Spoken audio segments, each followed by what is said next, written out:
This is my kitchen table, and it's also my filing system. Over much of the past 3 decades, I've been an investor. The highest calling of mankind, I've often thought, was private equity. And then I started interviewing. While I watch your interviews, I know how to do some interviewing. I've learned in doing my interviews how leaders make it to the top. I asked him how much he wanted. He said $250. I said, fine. I didn't negotiate with him, and I did no due diligence. I have something I'd like to sell, and how they stay there. You don't feel inadequate now because being only the second wealthiest man in the world, is that right? There's a great deal of excitement in Washington these days, but perhaps the greatest excitement is the arrival of 2 pandas from China. I had a chance recently to sit down with Brandie Smith, who oversees the National Zoo and oversees the panda program as well, to talk to her about the pandas. Now, we're in the panda house because pandas have returned to the National Zoo. Why are pandas so popular? I think I read that about 80% of the people that come to the National Zoo come because they want to see the pandas. Yeah. I mean, they're nice animals, but why are they that popular? I think there are a lot of reasons. I think, first of all, they're cute. They're adorable. People just want to see them. And the thing I love about pandas is the way that they're built. We are genetically designed to love pandas. They have these round features, the round ears, the round eyes, these cute voices. And what we ping when we see a baby is the same thing that pings when we see a panda. And so we're designed to think they're adorable.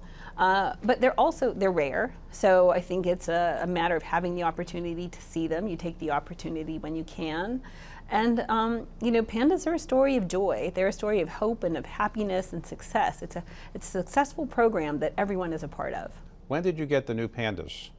So these pandas came in October of 24, so just a few months ago. And how old are they?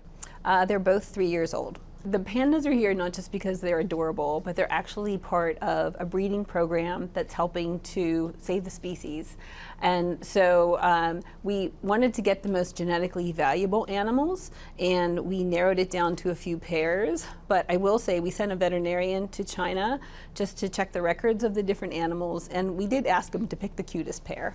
As I recall, when Richard Nixon went to China, when the famous trip in the early 1970s, as a gift, Mao Zedong said, here are 2 pandas. And they came to the National Zoo. And at that time, I think they were the only pandas in the United States. They were at that time. That was really the start of the giant panda conservation program as we know it. They were gifts to the country. And subsequent to that, China, as I understand it, began a program of lending pandas or renting pandas to zoos around the world. And I thought I read that there are like 27 zoos or something like that around the world that have pandas. Is that how it works? Mm-hmm. We received the first pandas. They were a state gift. And then there was the loan program that was to other zoos. And as part of that program, there's a conservation fee that zoos pay to China, to the panda breeding centers in China. And the pandas that we have now are part of that breeding program. Was it easy to get the pandas to come back to Washington, D.C.? Did the Chinese say, we have some extra pandas, we don't know what to do with them, we're going to give them to you?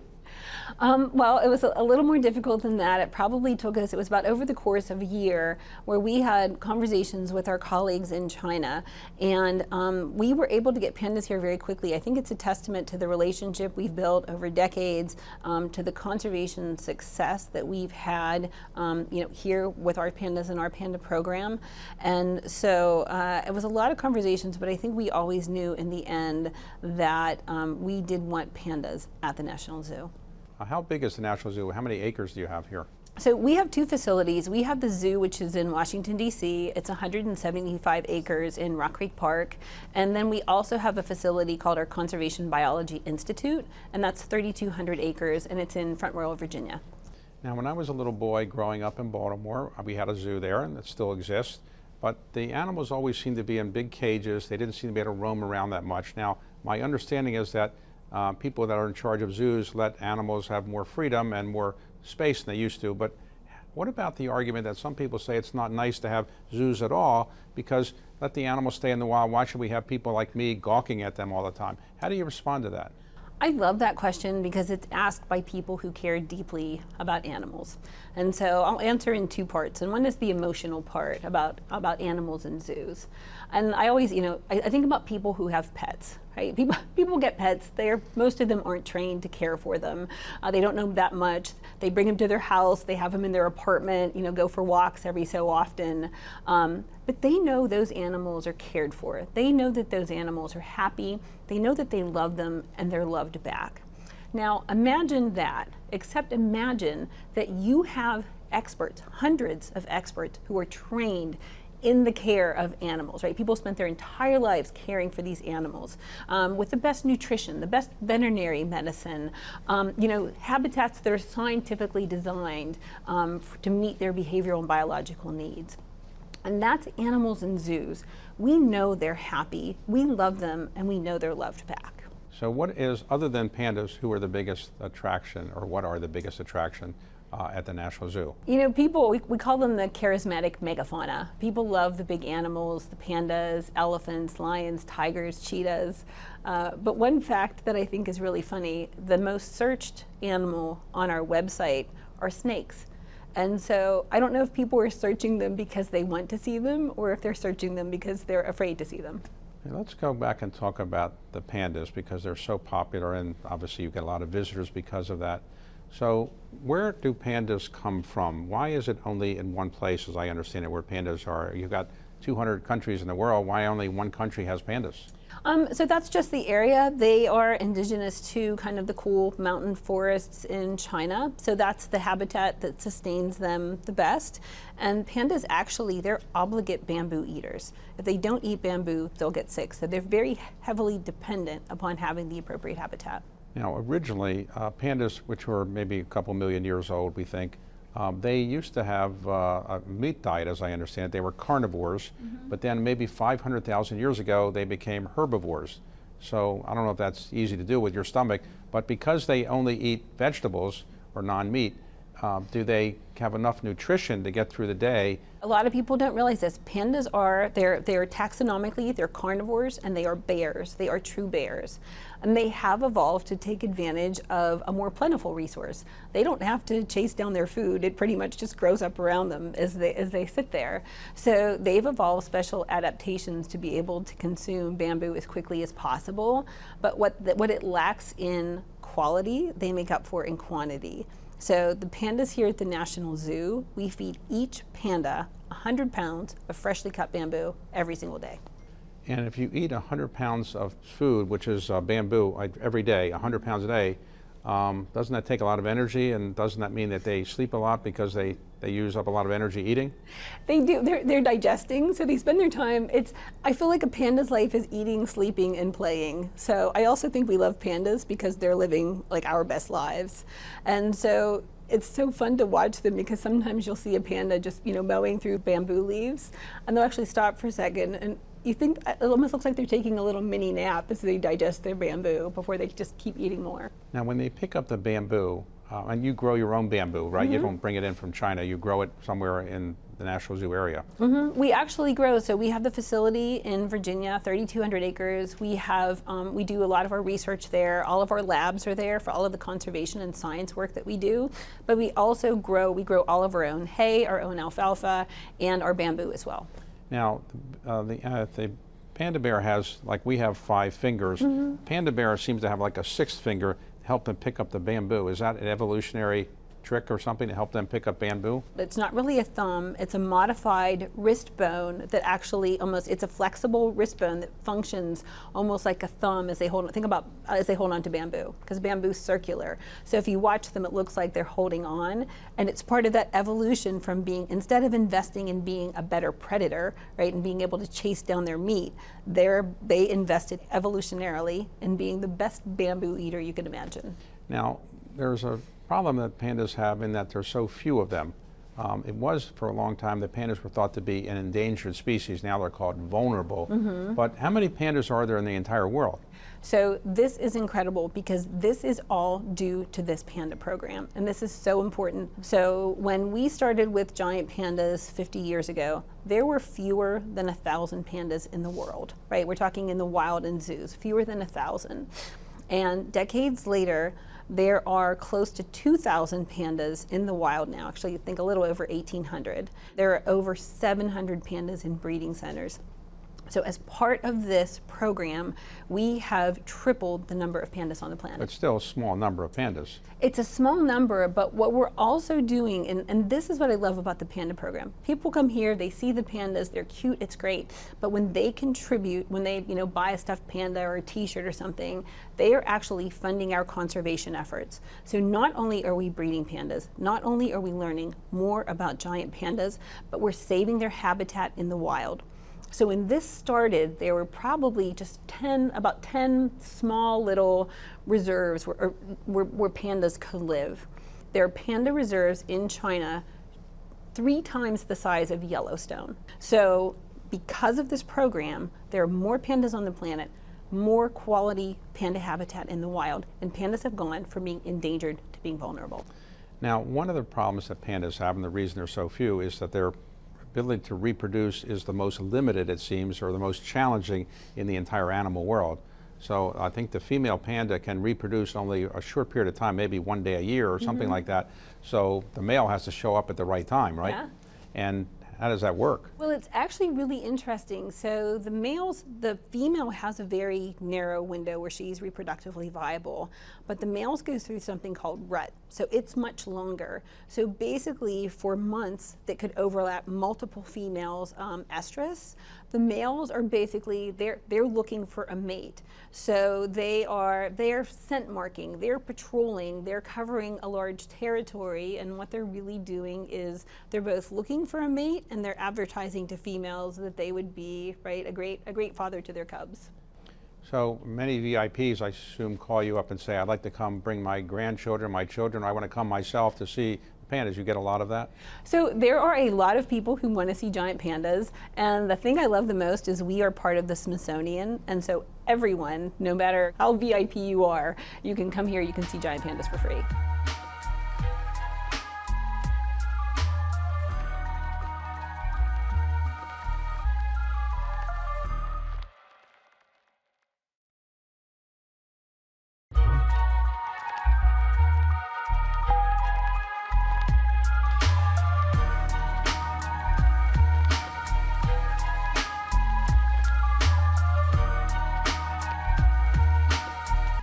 Let me ask you how one becomes the head of the National Zoo.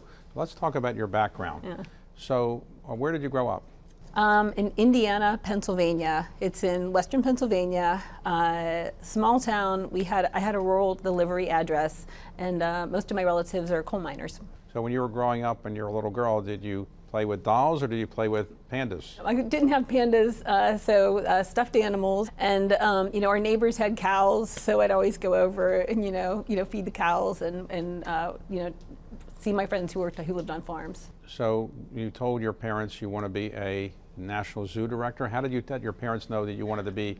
Are you trained as a zoologist? So I was a young girl interested in science, in the middle of nowhere in Pennsylvania, and I thought that if you wanted to be a scientist, that meant you were a doctor, and I thought that was my only career path. And I actually got my undergraduate degree is in biology, and I thought about it and I thought, this isn't what I want to do. I want to work with animals. So I was about to start an internship with an ophthalmologist, and I called the Pittsburgh Zoo, and I just said, I want to do what you do.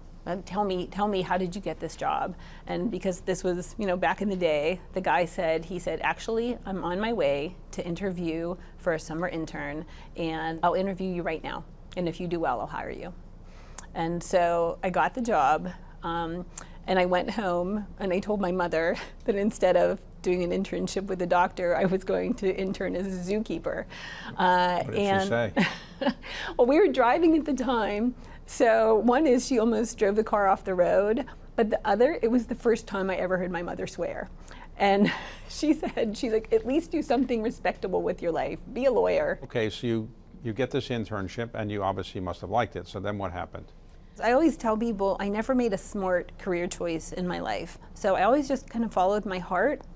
And I did an internship at the zoo. The thing I love about zoos is not just that they educate and inspire people, but they are unique conservation organizations. There are species that exist on the planet today because of zoos, because we care for animals and can breed them. Black-footed ferret, Panamanian golden frog, scimitar-horned oryx, California condors, the list goes on. And so I was really fascinated with the idea of genetically managing, how we manage these species genetically so that they're saved for the wild. I got a master's degree in zoology that focused on genetic management. Then I got a job in another zoo. I did more internships. I got my PhD, and eventually I ended up here. All right, so you got your PhD in zoology? It's a program at University of Maryland. It's called Behavior, Ecology, Evolution, and Systematics. So, and then you get a job immediately thereafter at the National Zoo? Well, actually, I had a job. I was the head of conservation and science for an organization called the Association of Zoos and Aquariums. So we set kind of conservation goals for zoos, accredited zoos across the country. It's an office, it's an association. And I just really missed being in a zoo. I miss the animals. We create magic for people on a daily basis, and I miss being part of that. So how many zoos are there in the United States? So there are about 2,500 licensed animal exhibitors in the United States. But then there's also an accrediting program by the Association of Zoos and Aquariums. And I think under 250 zoos are accredited. So less than 10% of zoos in the country are accredited, and those are the best of the best. So the most famous zoo in the United States, or the biggest, I would think, leaving the National Zoo aside, is the San Diego Zoo. Is that the biggest, actually? So I do think it's the most well-known zoo. A lot of people are very familiar with that zoo. So over the years, the National Zoo is not the only zoo in the United States that's had pandas, right? Mm-hmm. And so I thought there were at 1.4, San Diego, Memphis, Atlanta, and Washington. They still have them now? As part of the loan program started at roughly the same time, so a lot of the pandas were kind of moving through in cohorts. And so a lot of zoos in the past 2 or 3 years, their pandas were older and returned to China. And so right now, only the National Zoo and the San Diego Zoo have giant pandas. To go back and finish up on your career, so you're working at this association, and you now say, I really want to be with animals directly. So then did you apply to the National Zoo? Yeah, there was an opening for a general curator. It was more of a curator of mammals, and it was also the curator of giant pandas. And so my story actually came full circle, because when I got the job here and I was in charge of the giant pandas, my mother was so proud. Did she come to visit the pandas ever? Oh, right away. So, all right, so then you were the head of the mammal program, including the pandas. When did you become the head of the National Zoo itself, the whole head? At first, I was essentially curator of mammals and curator of giant pandas. And then after a few years, I became the head of animal care. So I saw all of the animals, the veterinarians, nutrition, records, behavior, all of the departments. And then eventually I became deputy director, and then a few years later I became director. So if you walk around and see the pandas, do they recognize you? It is one of the saddest moments of my life. When I was curator of giant pandas and I was here all of the time, the pandas knew who I was. They recognized me, or at least my voice, and I could call their name and they would show an interest.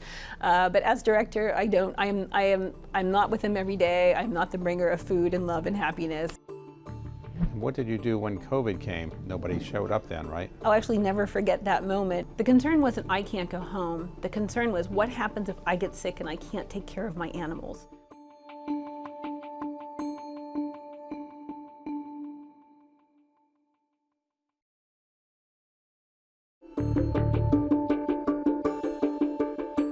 So today, how many different species do you have at the National Zoo? We have about 3,000 animals from about 300 different species. And how many professionals do you have working here? At both locations, we've got about 400 people. And how many people come a year to the National Zoo? So just under 2 million people come every year, and we only had 1 year without giant pandas, and what we noticed was that our attendance actually dropped 20% when giant pandas weren't here. And what did you do when COVID came? Nobody showed up then, right?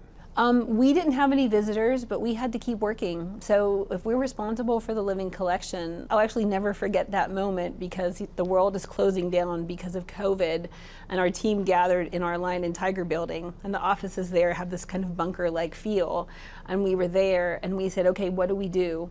And everyone's concern, the concern wasn't I can't go home. The concern was what happens if I get sick and I can't take care of my animals. And so we had animal care, we had A team and B team that didn't cross. So we could always have someone who could be there to take care of the animals. Now, does China say if you have two pandas that they've rented to you and there's a baby panda, that they own the baby panda, or do you own the baby panda? So they own all pandas, but this is a good thing because the majority of pandas live in China. And so again, we're not producing pandas just because we want to, although it's wonderful. These pandas are all part of a conservation program. So if a cub was here and it grew up here, it can't breed with its parents. And so the cub returns to China so that it can be part of the breeding program. When a baby is, let's say, has some fur and can see and hear, a human can pick that baby up, right? I mean, let's say in a zoo or a controlled setting, Yeah. you're allowed to pick up a panda at a small size, but is that right?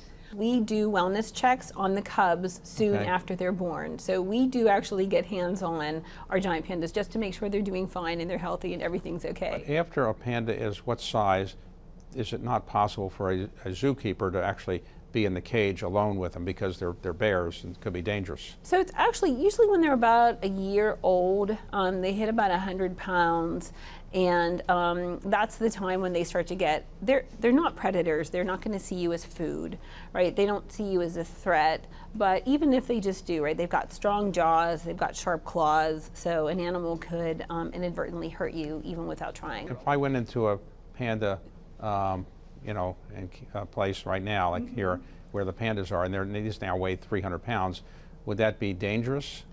And it would be, and not because, again, they're not predators, so they wouldn't see you as food. You wouldn't look like a tasty treat if you walked in.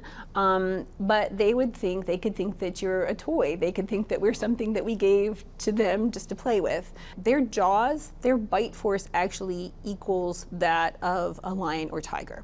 So if they wanted to play with you, they've got the claws, they got the teeth, they got the strength, they could do some damage. So let's talk about the Panda Cam for a moment. You have a camera that watches pandas 24 hours a day. I think people really enjoy watching the Panda Cam because they're seeing them how we watch them. We decided we're going to do something a little bit different this year because it's not just people in the United States, but people around the world are watching the Panda Cam.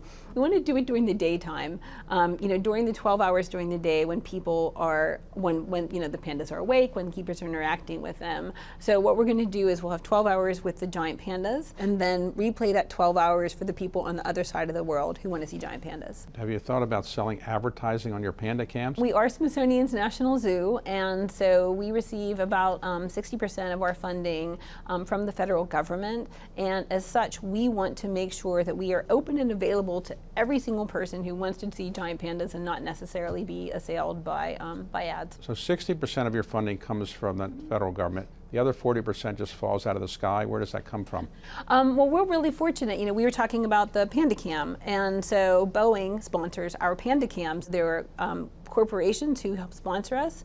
We have some incredibly generous donors who support us through philanthropy, and we also generate revenue. And so when people come here, they come to the zoo and they come here for free because we're Smithsonian, but when they buy a stuffed panda or a t-shirt or they eat a hamburger or a hot dog here, that money goes to support the zoo and all of our conservation work.